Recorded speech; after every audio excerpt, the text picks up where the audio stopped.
You know, we performed. They were like, we want to give you another $1 million for your signing bonus. And yeah, we did our thing. Everything was fine. We went back home, and then they sent us checks that bounced. Jake, did you go to film school? I did not go to film school, no. No, I did not go to film school. So yeah, I bought my first camera when I was 22.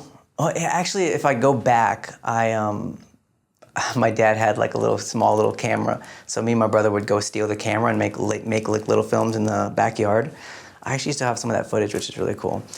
And then we started doing music, both of us. We had like a little band back in the day, like we did music. And then when I was 22, I bought a Canon XL1, if you know what that is. So it has like tapes on it, and I just started filming. In your band, who did you sort of, mimic yourself after? Or I would say we were kind of like the Beastie Boys. We were like a hip hop rap boy band. Oh, okay. So nice. yeah. Nice. So you're making these films in the backyard or wherever. You have this band. Did you have other aspirations? Did you want to get into music, or was film something you? Well, so I started off we started off kind of like stealing my dad's camera. We were kids. I was probably like 11 or 12. We would film ourselves. We would put it on the tripod, and then we would actually do like little fight scenes and stuff. We were in like martial arts and karate and stuff, so we would do that.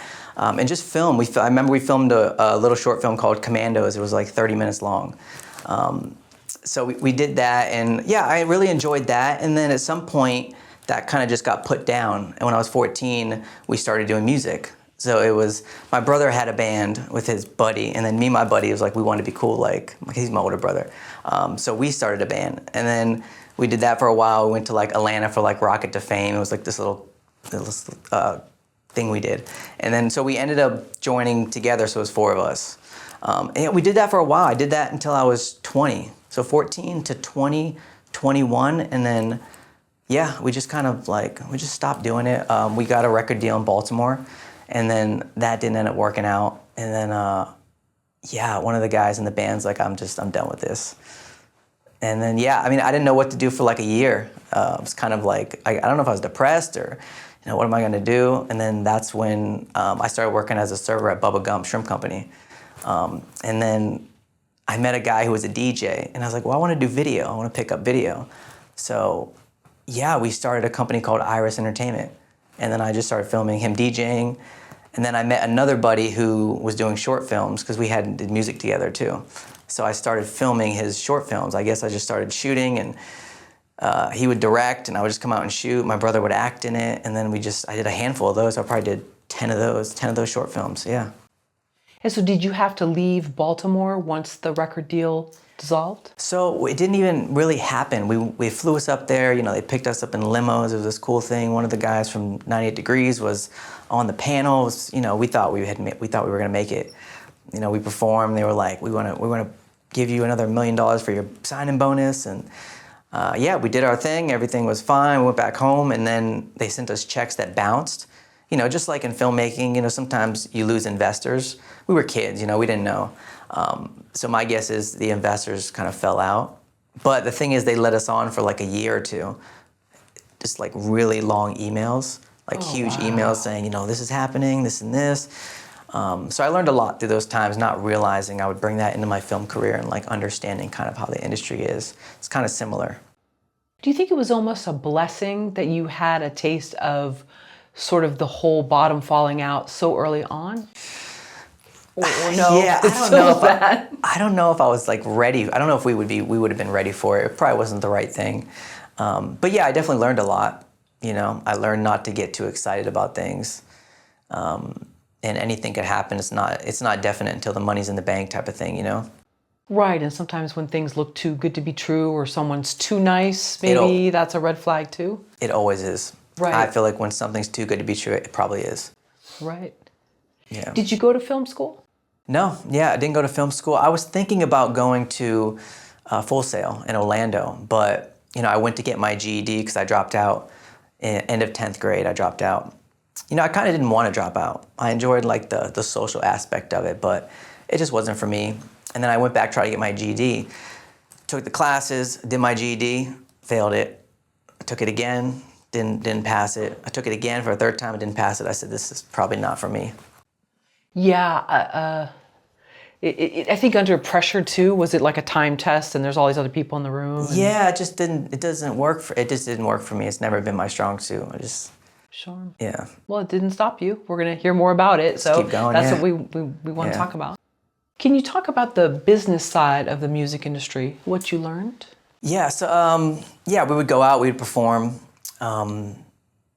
It's tough. It's kind of like the movie industry. It's, you know, you get these people. You know, we're on stage performing. We're doing a great job. Like, people loved us. We had like a live stage performance. And, you know, people would come and be like, oh, I want just him for the group, which would be me, or I want these two but not this one. That type of thing. So they want to kind of split you up at times.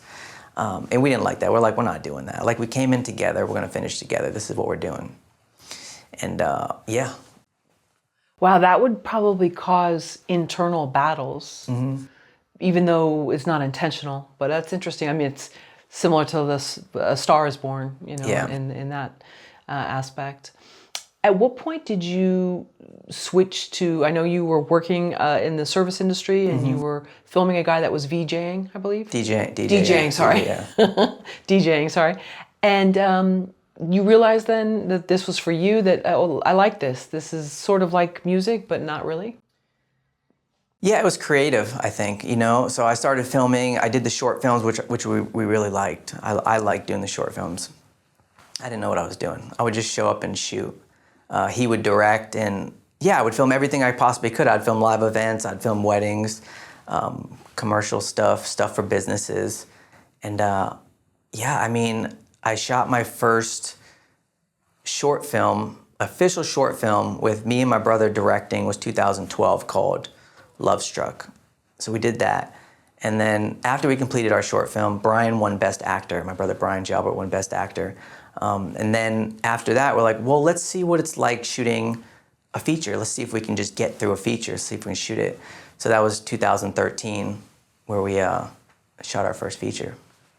At what point did you realize that you wanted more of a creative path and not, let's say, a 9-to-5 corporate job? I don't think it was something like that I realized. I just didn't like, obviously, like, I still don't like, I don't like having an office. I go to like coffee shops, I work, I bounce around. That's just me. I don't enjoy just sitting down at a desk, me personally. But yeah, I don't know if there was a point where I realized it. I think I just always was like that.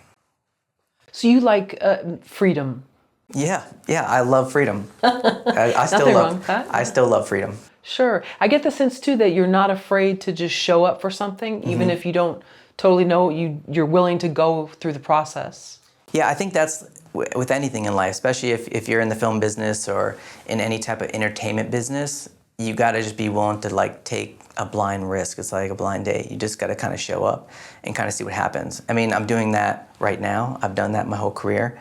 You know, setting meetings, especially if you're trying to find funding for a movie, if you're trying to get something off the ground, you just gotta show up, yeah. Is there a downside to loving freedom? Is there a downside to loving freedom? I mean, if you feel like there's a downside, you probably don't want freedom. I don't see a downside, or I just enjoy being able to do what I want to do.